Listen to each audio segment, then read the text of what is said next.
Our love for the NHS has rightly never shone brighter, and tomorrow is NHS Day, celebrating 74 years since the beginning of the nation's health service.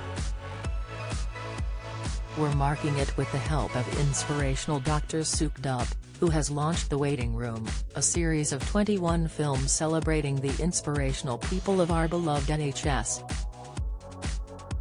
From a childhood on the breadline in Birmingham, Dr. Sukh qualified as both a doctor and a dentist and is currently training as a facial surgeon. In extracts from his series, 3 famous faces reveal why they will always be grateful for the NHS. Victoria Derbyshire. Broadcaster and journalist Victoria Derbyshire was diagnosed with breast cancer in 2015. She knows how vital it is to recruit talent from across the globe. She recalls, "It was a Sunday evening. I was just getting ready for bed. I looked in the mirror and my right breast seemed to be lower than the left one. Also the nipple looked as if it was inverting. I thought, I'll Google an inverted nipple, and one of the things that came up was breast cancer. The GP did a really swift examination and said, I'm referring you for an emergency appointment." He didn't say the words, but I had tears in my eyes.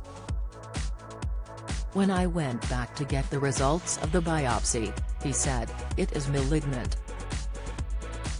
I was 46. Initially, I thought I was going to die. We didn't tell our children until we knew it was treatable. They were only 8 and 11. I had a mastectomy, then I had 6 cycles of chemotherapy and 30 doses of radiotherapy. From start to finish it was 301 days, and afterwards I felt invincible. I could name so many people from all over the world who came to work in the NHS who saved my life. I've passed the 5-year mark, which is a significant milestone. I was on holiday with loads of friends. We raised a glass to the NHS for me being alive. I did think I lived life before I had cancer, but it was tenfold afterwards.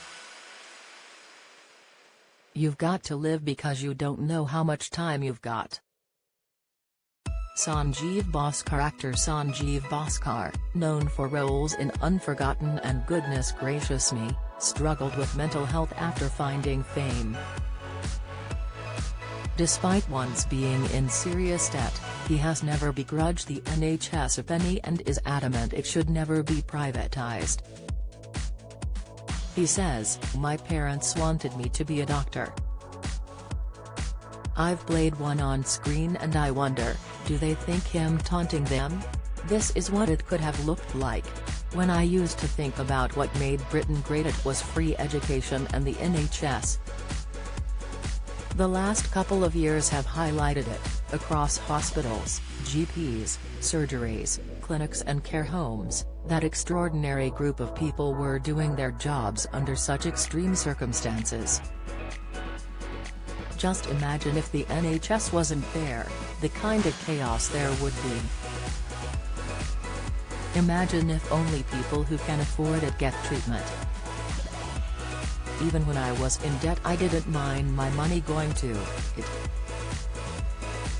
Yes, have the arguments about how it can be improved, but to talk about whether to have it at all or not, is quite frankly, BS. I can say that because I have confidence now, thanks to therapy. At that point the Kumars had just started, it bought a flat, I was 38. But I still felt like a failure. As an Asian male and of that generation, seeing a head doctor was seen as a failure, but, the fact no one else is talking about it doesn't mean they're not feeling it. And I learned you have a right to your emotions. Rankin. John Rankin Waddell, better known as Rankin, is one of the world's biggest names in fashion and portrait photography. At 20, he became an NHS hospital porter to help pay for film supplies. It made a deep and lasting impression on him, and even influenced his future career. He remembers, "I worked as a theatre porter for a good 8 months. It was extraordinary. It was like being dropped into the deep end of reality. I was this naive, sweet, chatty, caring person dropped into this hospital and reality hit. I would sometimes do the night shift and I'd have the buzzer for the crash cart. I'd have to run down with it and I saw people being let go, essentially. I saw people die and it was a rude awakening.